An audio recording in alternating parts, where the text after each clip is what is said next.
पूरी दुनिया में आपने भगवान शिव को हमेशा नंदी की सवारी करते देखा होगा, लेकिन भारत में एक ऐसी जगह है जहां महादेव नंदी पर नहीं बल्कि एक मेंढक की पीठ पर सवार हैं। इतना ही नहीं, यहाँ नंदी बैठे हुए नहीं बल्कि अपने प्रभु को देखने के लिए खड़े हैं। कहते हैं इस मेंढक मंदिर में मांगी गई मुराद कभी खाली नहीं जाती। लेकिन आखिर एक राजा को मेंढक का मंदिर क्यों बनाना पड़ा?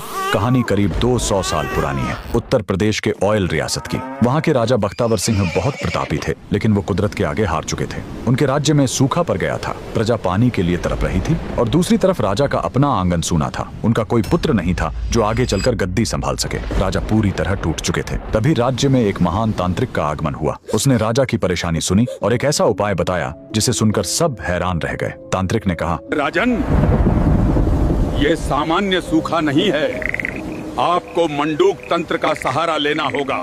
मेंढक ही वो जीव है जो बादलों को बुलाता है। आपको एक ऐसा मंदिर बनवाना होगा जो मेंढक की पीठ पर टिका हो।